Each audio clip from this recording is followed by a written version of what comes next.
Hello. Our story begins inside of a Providence-class cruiser floating not far from Utapau, but in dead space. The vessel was operable, but the support fleet that was originally stationed around it was nowhere to be found. It was the only ship in the fleet to survive the shutdown command, and the only reason that was because of the Magna Guards. General Grievous was a warrior. He'd been through ship crashes and been forced to survive endeavors that turned him from a fleshy being into the robotic monster he was now. The damages he sustained from Kenobi on Utapau were the worst of his entire life. The droid stationed to protect him didn't believe he'd make it through the rebuilding process. There was so much damage done to his organs. However, because the fleet was stationed near Utapau, the capital ship was outfitted with supplies to assist General Grievous if he was damaged. The medical droids got to work, rigorously trying to restart his heart. His lungs had been charred, and every other organ, left exposed by the damage done to his armor plating, were nothing but shambles at this point. The heart was the only thing not damaged. Grievous's brain was damaged considerably too. However, they would be able to replace some of the brain tissue. The medics had a regenerative bug that would be placed inside of his helmet to replace the brain tissue and restore what had been burnt when his head was caught on fire. The process would be extremely painful for Grievous, being that he would be brought back to life in the span of a couple hours. The repairs, on the other hand, would take nearly 3 full weeks. When Grievous was fully conscious, he was lost. He didn't really have a wit about him. He knew he was a warrior general and that his name was Grievous, but there wasn't much more than that. The good general would wander around his vessel for a couple of hours, the Magna Guards keeping a close eye on him just to make sure he didn't fall apart. Grievous's brain functions were at an all-time low, and it was entirely due to the damage he suffered and the weeks of torment he endured while being put back together. All the pain made him delusional. He wasn't really able to get a grasp on anything, but when he finally did, after several hours of wandering around and speaking aloud to himself, General Grievous was reborn. When he requested for an update on the Separatist movement, he would be shocked and disappointed. What was even more alarming was the drastic change made to the Republic. It was no longer a republic, it was an empire helmed by Darth Sidious. How odd. Grievous was able to see hollow recordings of the Senate sessions, and truthfully, he had never been so angry. He realized at that moment that his greatest enemy wasn't ever the Jedi, it was a Sith. This obviously didn't mean he'd automatically forgive the Jedi for what they did on Kali, but he was very adamant that he would make sure Sidious died, even if it was the last thing he did. Grievous told his crew of Magna Guards to prepare their vessel to move to friendly territory. The entire purpose of this operation would be to rebuild their fleets and stop the Empire. Grievous still hadn't fully put 2 and 2 together yet. This did have a lot to do with the damage he received during the Battle of Utapau. The nasty little bug inside of his brain was still at work, and he would at some point have all of his memories back, and the ability to actually fully register what was going on.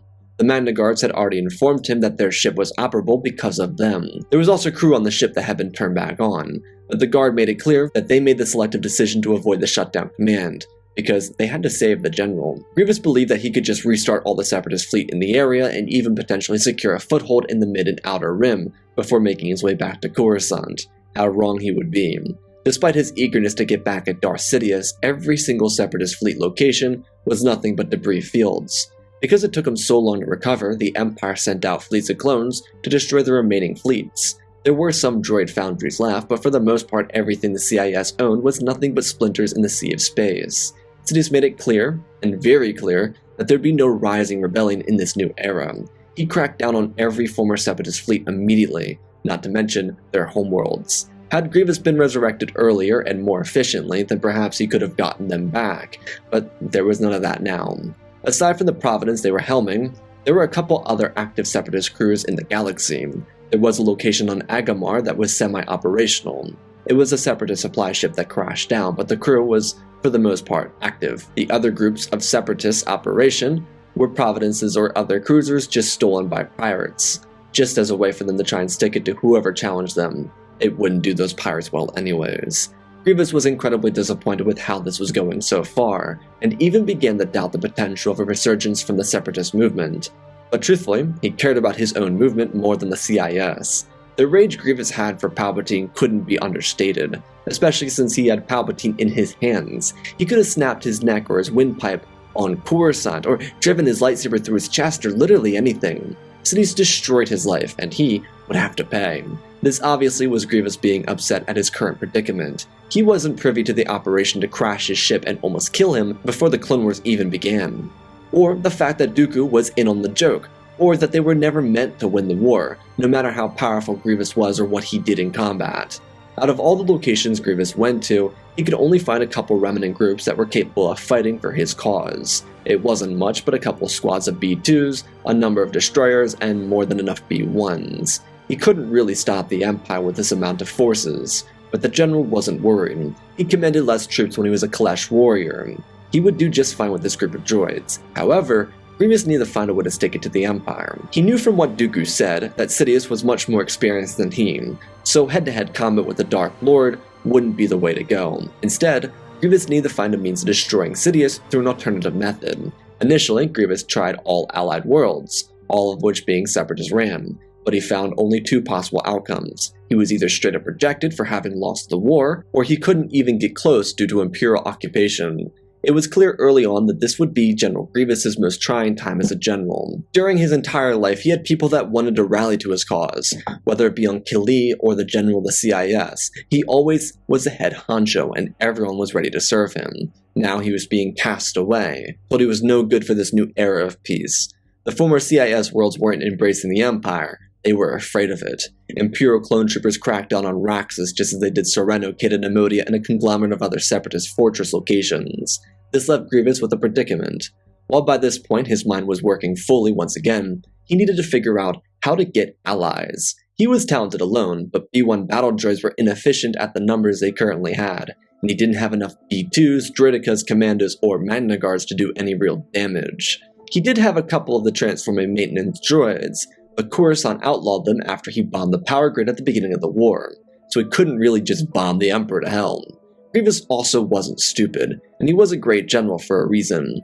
Allies were needed. However, there were few people in the entire galaxy actively standing up to the Empire, let alone even thinking about it.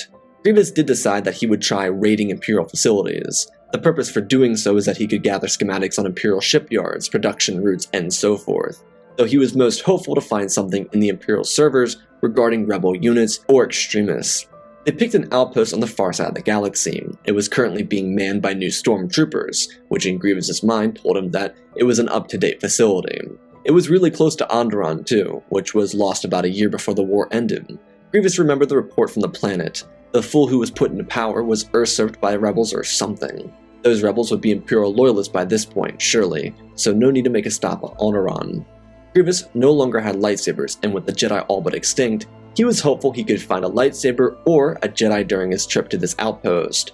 That was obviously a fever dream, but he took a Magna Guard staff with him and went with a group of commando droids. Their mission was quick. They broke in through the back entry point, killed the guards with their melee weapons, and continued through. Truthfully, nothing felt better than snapping a man's windpipe in his hands. Grievous thought to be even funnier too, because the stormtroopers were just regular citizens. They weren't battle-hardened like the clones, so the reactions were much more enjoyable. A certain part of Grievous respected the clones, because they were warriors. It was an honor thing for him. It didn't stop him from slaughtering them, just honor them. Obviously, this wasn't a total respect. Just the fact that they weren't stormtroopers was all it took. These civilian troopers were pathetic to say the least. Grievous continued through the facilities with his elite units, and they got to the communication room. There was a control panel and the few droids with the general immediately plugged in and started pulling all the information. Stormtroopers began to try and get into the communication room, and with steadiness and fierceness, Grievous ripped through all those troopers. Their screams littered the halls of the facility, as Grievous kept an eye out for anyone else. The commando droids were doing the same, just on the other side of the room. As the information was downloaded into the super tactical droid, there was another group of insurgents breaking through. They opened up the doors and immediately panicked. The group of rebels were thrown backwards by commando droids who used their vibroblades to push them back. There were no casualties initially, but Grievous stopped the droids before they could kill the rebels who broke in. Grievous was adamant that they get these allies. If these fleshies, as he called them, were trying to fight the Empire, then they could be useful. The rebels who were cornered by accident weren't expecting to run into Grievous, and truthfully, they weren't too happy about it. While Grievous wasn't known for his ability to negotiate, he also wasn't stupid. He knew how to play the game, and he made it clear to this man that he didn't want them to be adversaries. However, it was difficult for Saw Gerrera. General Grievous was part of a regime that submitted his people and killed his sister. He wanted no part of this. However, Saw wasn't stupid either. Their fight was against the Empire, and that was much larger than his own personal disliking for the Separatist movement that was now gone. If the Seppies could be mounted up against the Empire, then it was more allies for Saw and his rebels. Plus, Grievous didn't need to survive. He just had to be useful until his time was up. Saw looked up and he could hear more stormtroopers coming their way. He smiled and told Grievous that their fight together could be everything for their movement. If they worked together, then they could stop the Empire. Grievous liked this deal, and so the rebels quickly shuffled into the room. Gerrera saw Grievous as a short-term alliance. Once he got what he wanted, he was expendable. Grievous saw the same thing. However, he knew of Gerrera. As a warrior, he could respect the guerrilla warfare techniques used by the rebels on Onderon. Truthfully, it would be the perfect way to combat the Empire. There were some discussions and agreements made between Grievous and Saw Gerrera inside the communication room, and then they broke off from each other. The two of them agreed on a mutual location to meet up at. This was the beginning of their own alliance. Saw had many more allies than Grievous, and truth be told, Grievous understood that making friends would be especially difficult for him. So to have someone who was considered an extremist but only known to be by a few individuals on his team, Saw would be extremely beneficial as an asset for their collaborative effort. With a neutral location in mind, the new allies set up a base. It was made clear that the Separatist battleship wouldn't be able to stand up to the might of the Imperial Navy. There had to be something they could do. Saw had some intel, and with the data they recovered from the Imperial outpost, they knew exactly how to get their revenge on the Empire. Due to the data the super tactical droid had and the information and strategies the droid came up with, the rebels were able to figure out a chain of plans. Turns out there were a number of old Republic vessels being decommissioned. They could be useful for combat, but they could also be useful for other purposes. Saw and his team went to make sure they could capture at least one of those Venators under the decommissioned banner. Grievous, on the other hand, due to the data received, was able to locate a droid foundry that wasn't yet destroyed. It wouldn't be super beneficial, but it was a foundry that specified in the creation of droidicas and B2 battle droids, so perhaps they could get some good use out of it. Despite Coruscant banning the maintenance droids, planets like Eridu and Naboo didn't have the same bans. So the maintenance droids were sent to Eridu and ended up boarding a brand new Imperial Star Destroyer and obliterating it. Saw's team was also able to use a fairly operational Venator, fill it with explosives, and then send it to a shipyard at Kuat, and then having the vessel crash into said shipyard, destroying it, killing thousands of clones and stormtroopers alike, and also ripping apart prototype Imperial vessels. The strategies were effective. Grievous and Saw were using their missions to create terror through the Imperial ranks. However, it worked against them. The Empire used the attacks made by these rebels to turn them into villains. Saw and Grievous were doing nothing but helping the Empire further the creation of their own military. Months passed by. Saw was able to garner more allies, though Grievous was making it extremely difficult. Truthfully, Gerrera wanted to distance himself from the droid general, but he literally couldn't. Grievous thrived on this level of combat. Sure, he was a brilliant leader for the Separatists, despite how often he retreated, but he was even more effective with less. The tactics he and his tactical droid implemented helped the rebels be successful at a 99.1% of their missions, many of these missions incurring very few casualties too. Saw's rebels were effective and they made a dent into the Imperial war machine. Destroying a piece of the shipyards over Kuat was effective, but there was still so much more that needed to be done. Both Saw and Grievous knew they needed to kill the Emperor. If they could do that, then perhaps the system would cave in on itself. It would just take them finding the proper means to destroying the Emperor. All of his movements were deeply classified, and because there was a rising rebellion, he had fakes take his shuttle so that he wouldn't be killed. But the deepest attack in the core happened at Kuat, and they'd been struggling to get back into the core, so no need to worry about Coruscant, correct? During the rebel preparations to make a move into the core, which included more raids on Imperial facilities, raids on Imperial vessels and detonating them, and a couple more extremist activities, Grievous got to have some fun. He ran into a Jedi on the run, and in a fierce duel, Grievous was able to get himself a new Jedi weapon. He preferred using a lightsaber, but now the good general would be able to use the Magna Staff and lightsaber together.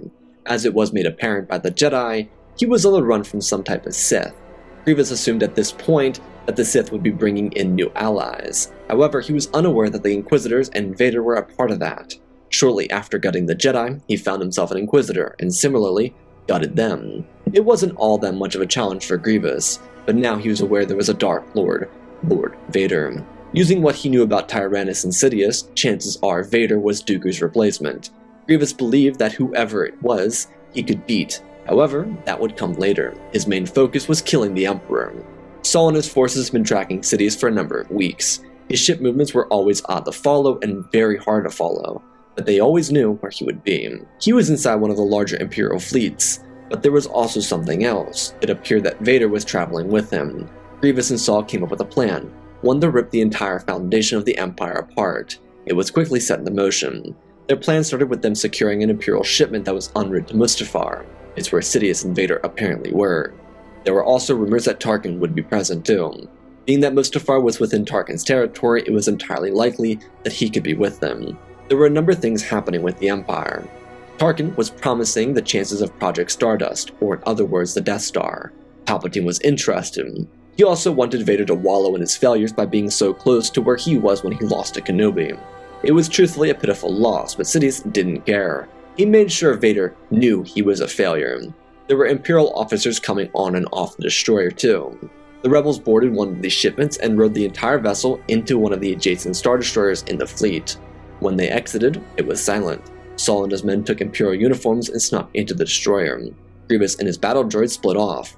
Grievous went alone. His objective was to draw whichever enforcer was inside the fleet to him and then kill him. The rebels initially were to disable the entire ship, make it dead in space. Hopefully they could put the rest of the fleet on edge. The purpose for this is making sure they can legitimately escape without being killed or captured by the other Imperials. Saul and his crew moved into the reactor room. They avoided conflict by hiding in stormtrooper outfits. Inside said reactor room, they killed the crew and quickly shut down the lights and power inside the vessel. The gravity was still active and so was the life support system, but now the ship was just dark, dead in space. Red lights illuminated the halls and the ship's alarms began to blare. Stormtroopers were summoned from their barracks to find the intruders and kill them.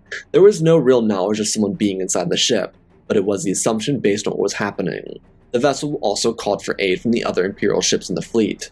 As the troopers ran through the halls, they were stopped. The sound of claws clamored against the floors, and Grievous laughed. He sped through the hall, igniting his lightsaber and cutting through the stormtroopers. Their screams of terror could be heard throughout the entire ship, as he cut through the hall. He deignited his weapon and waited for more stormtroopers to come. He climbed across the ceiling, and when more troopers came down the hall, he was silent. They had flashlights on and looked everywhere, except up, finding dozens of dead troopers slain by a lightsaber. They raided up to the bridge, which was semi-operational, and told them there was a Jedi or something on board.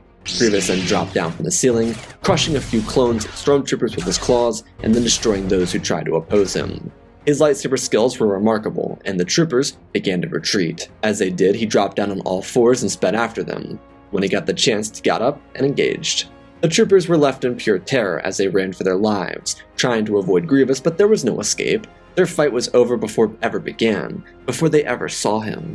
Inside the hangar bay, a vessel landed. Out from it walked Grand Inquisitor and a couple other Inquisitors. Behind them was Lord Vader. He stood on the bay floors in front of the vessel as the Inquisitors fanned out. Some of the Imperial troopers also followed them. The halls of the ship were silent, and Grievous was informed by a scout commando that there were hostiles inside the facility. Grievous gave the order to get the lock on one of them and kill them. So, the Inquisitors broke off from the clones. The droid commando sauntered down the hallway behind the Inquisitors. When they were totally alone, the commando pulled the trigger and it went straight through the Grand Inquisitor's back, killing him instantly. On the other hand, the two Inquisitors ignited their weapons and turned around. Grievous launched out of the shadows and blinded them, cutting the first one down, only for the other one to let out a horrid scream. Vader heard it and turned down the hallways. The sound of blades clashing brought him joy. He could kill another Jedi. When he turned down the hall, he could see the Inquisitor get hoisted up into the air by one hand as a red lightsaber was plunged into their stomach. Vader's blinking suit made Grievous turn over, and then he saw the outline of Vader. This would be fun. The Emperor's enforcer made his way all the way over here to greet him. How pathetic. Grievous deignited the blade, and Vader's breathing echoed throughout the hall. Vader's lightsaber then ignited, and he marched forward, demanding that whoever was in hiding come out and face him. Grievous told the Enforcer that his revelation would be the last thing he ever saw. Vader didn't believe Grievous was a Jedi any longer. The voice reminded him of Grievous. As Grievous ignited his lightsabers, he engaged the Sith Lord.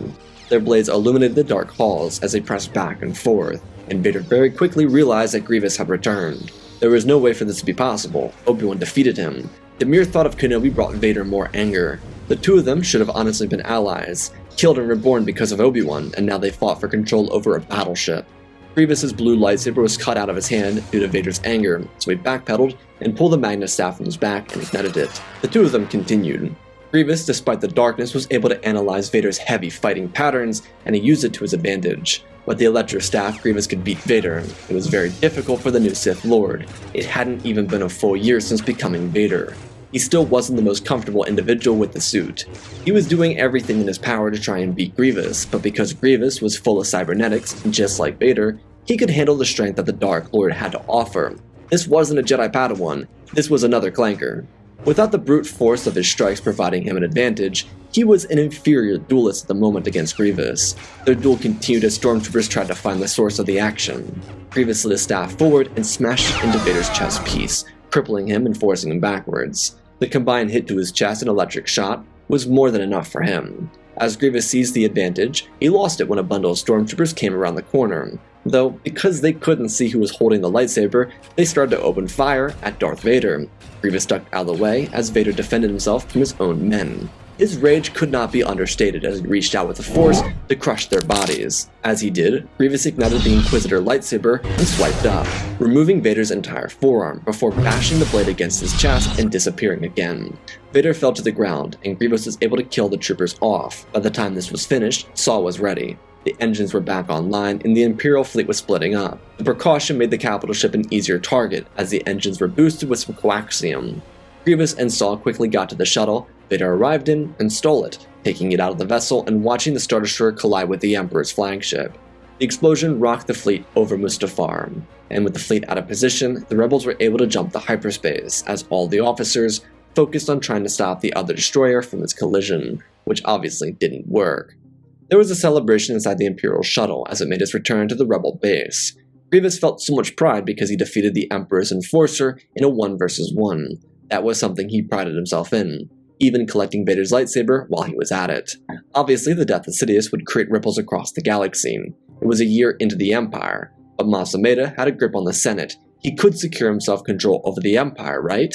However, there was already rumors circulating in the Mid-Rim of a Separatist revival. This Separatist revival was something Grievous was entirely in favor of and helping boost. With Imperial expansion to Mid-Rim worlds and the state of martial law being established, the former Separatists wanted to exact revenge against the Empire for what they had done to them over the past several months. Though what held back the Separatists was the assurance that they could have themselves a military leader. Grievous made it very clear to his droids that they weren't meant to be indefinite allies with Saw Gerrera and the rebels. Grievous was also informed by a super tactical droid that there were movements brewing. It was now or never.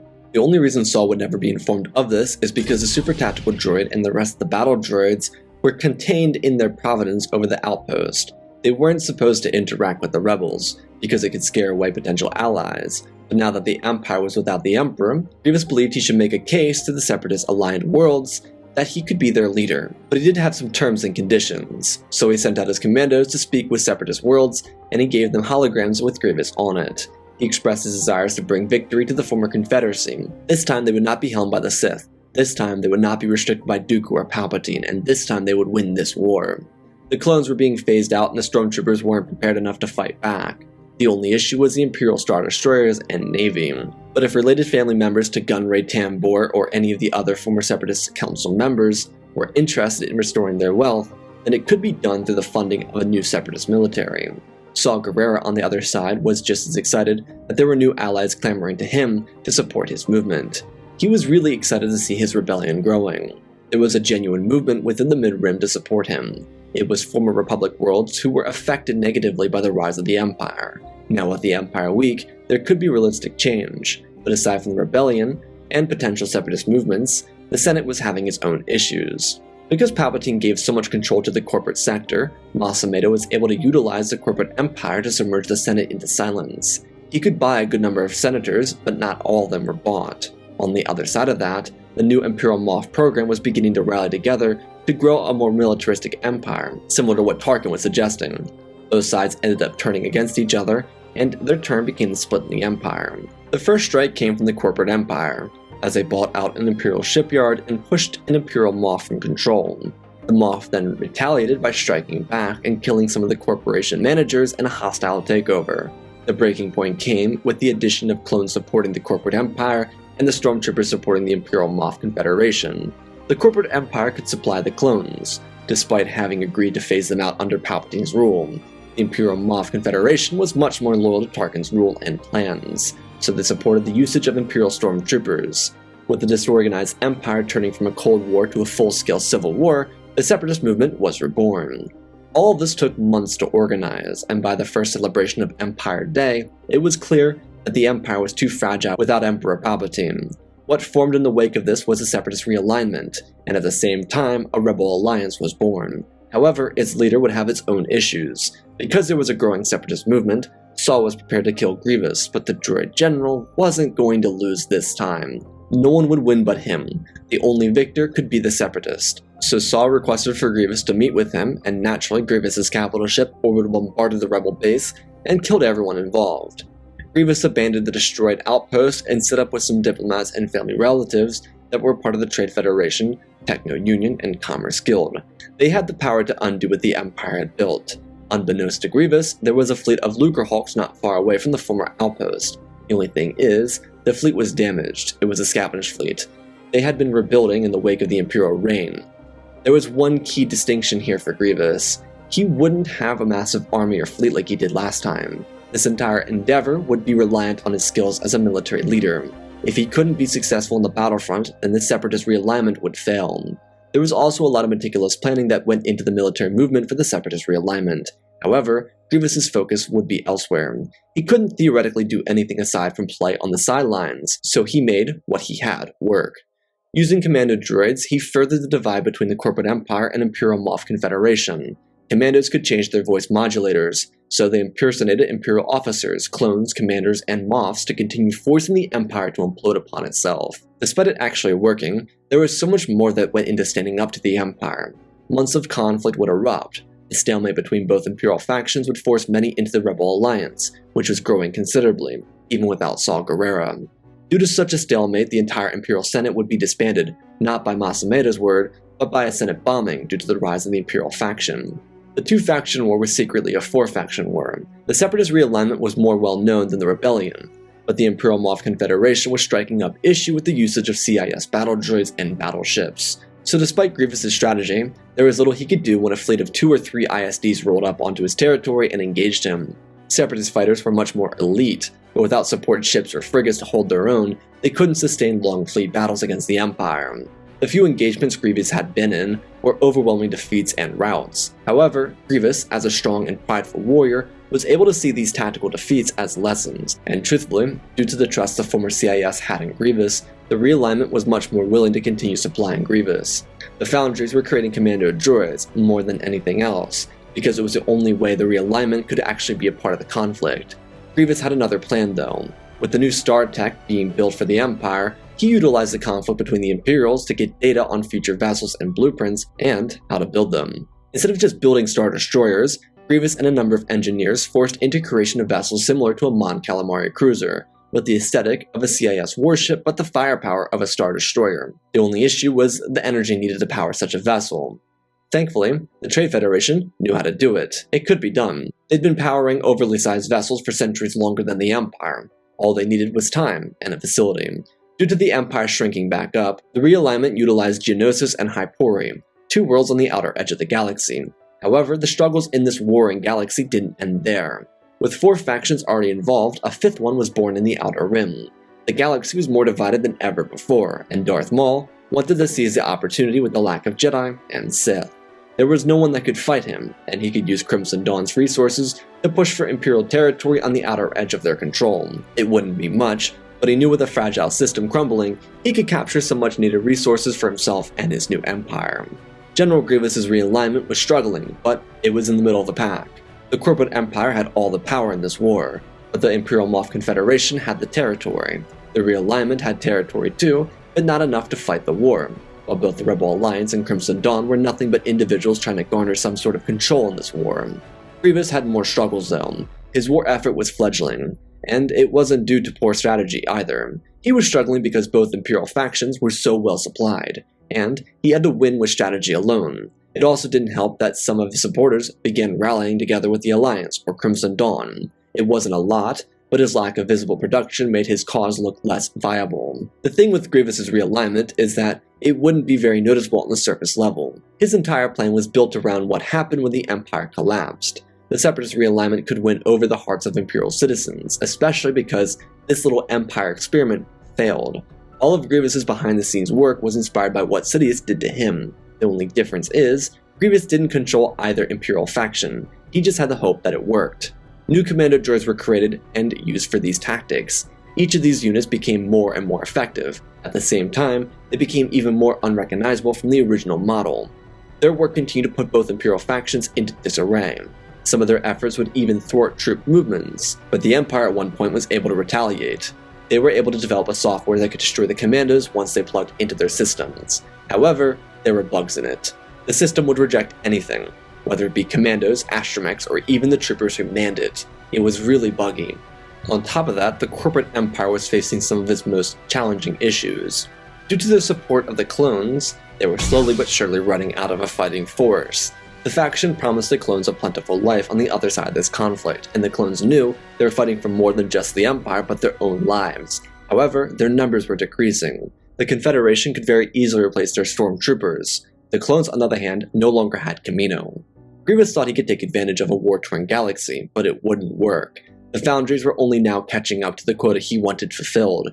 The shipyards also were doing a solid job, but they just couldn't match what the Imperial shipyards produced, even with them split the way they were. So Grievous, despite his nature, targeted Mon Calamari, brokering a deal with them and the Trade Federation to help produce the new Separatist vessels. They were basically just enlarged versions of the Providence, just with more firepower and more shields than a Star Destroyer. It would be a force of nature, and due to how Super Tactical droids operated, they'd be integral in the construction process. Since the tactical droids knew how the weapons worked, they'd be able to master the controls on them optimally and use them in the best way possible. Because the Civil War was going on longer than initially anticipated by both Imperial factions, they dug into their respective territories. The divide was then filled by the Alliance and Crimson Dawn, but the realignment made sure they captured all the Foundry worlds. This added to their production, and with the assistance of the Mon Cala workers and engineers, the Separatist fleet was able to grow.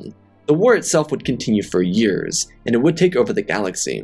People were getting sick of the Empire, and with a very low percentage of Separatist victories, there was little hope that a non-Imperial faction would win this war. Though due to the nature of war, factions must upgrade their weaponry to stay competitive, and the corporate empire did just that. Their funds bought them much more than the Moffs could amass, and in a critical strike towards the center of the Confederation lines, the Separatist realignment struck back. They moved directly for Coruscant and defeated a very weak defense fleet. The corporate empire was content leaving behind a small defense fleet, because after all the years of conflict, the clones were proven to be superior fighters, and no one thought the Separatists had as large of a fleet as they had. The Moffs were on their heels, and when all seemed right, Grievous swooped in like a champion, ripping apart the defense fleet and taking hold of Coruscant in one fell swoop. Grievous was under a strict contract with the Separatist realignment. He could conquer as much as he wanted, but he needed to avoid being a monster like he was during the Clone Wars. This conflict required him to be more approachable. Instead of being the warmonger Palpatine and the Jedi made him out to be, Grievous needed to show off that he was the opposite. Initially, especially very on during the conflict, he wanted to do the opposite of that, but then he realized that he could be championed like he was on Kali. As a warrior, it was never about the charity of celebration, it was about being forged in the fire of combat.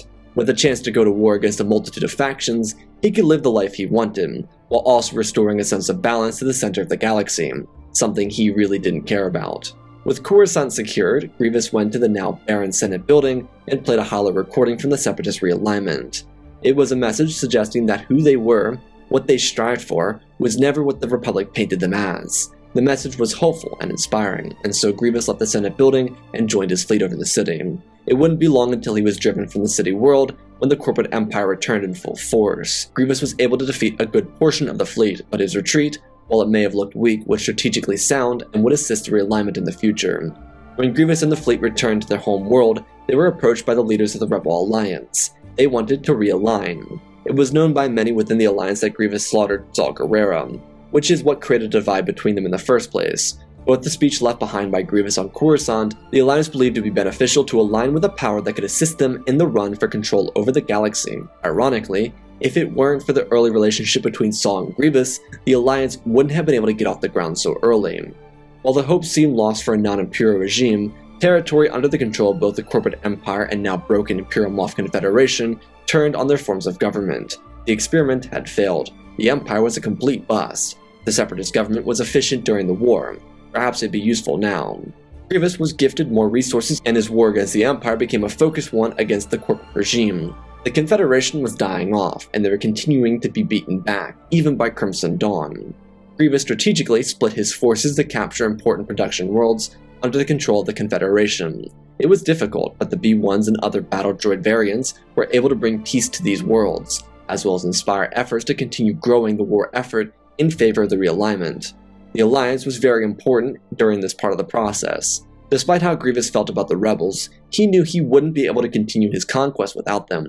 General Grievous continued forward, waging war against the corporate empire, but his assaults continued to fail. Belief in his leadership was continuously shrinking, but the noise didn't get to his head. His determination wasn't fazed by the outsiders. He would achieve victory. At a costly point during the war between the factions, Grievous struck at the core. The Confederation backed out and was about to surrender. All it took was a Separatist victory over their home world, and they would submit themselves over to the realignment. Everyone expected the realignment to target the Confederation, but instead, General Grievous sent the Shadow Fleet to the remaining Confederation fleet, one led by a couple of rebels, meant to force them off to surrender, which they would. But being that the corporate empire didn't expect an attack, they were blindsided by a daring move made by Grievous. The strategy was risky, but Grievous understood that if he wanted to win this war, he'd have to pull out all the stops. It just wasn't the right time until now. The battle over Coruscant would be the third one in 4 years, and would last for several hours. Both sides locked in gridlock, reinforcements sent for both sides, but being cut off. Grievous, having used an interdictor on a nearby system on the hyperspace lane, was able to rip corporate allies out of hyperspace. It was a vile game, and the Empire paid the price for not having those interdictors ready for themselves. The movement continued with an Alliance task force that wiped out a number of clones on the ground. The battle in space was finished off by General Grievous' broadside and boarding, which included the mass murder of clones and officers inside the capital ship of the corporate empire. Grievous enjoyed his conquest, and what followed would be nothing but a bore for him. He was heralded in as a leader of the resurgence of democracy. There was finally a warrior who could give the people a true victory. Obviously not everyone was welcome of this, but on Coruscant, people were especially tired of extreme space battles outside their system. As was true with many people, people have short memories, and they can easily forget the past due to discomfort in the present. Grievous would be paraded as a liberator of the galaxy, but his work wasn't done yet. Grievous would depart for the Mid and Outer Rims to continue the conquest he was promised. While being a leader interested him, he didn't want to be a political leader. He could have his thrill for the hunt, and his conquest would lead him to former worlds of the Confederation and current worlds of Crimson Dawn. The new central government would be called the Galactic Commonwealth, and it would begin its construction. It would take time to build it, but the people were determined to find their peace. 7 consecutive years of war was enough to force the galaxy to work together. Grievous would spend the next few years hunting down Crimson Dawn and Imperial remnants, destroying them and making them all suffer in the same process. He would enjoy his life as a conqueror, and when he was done, he was a decorated general.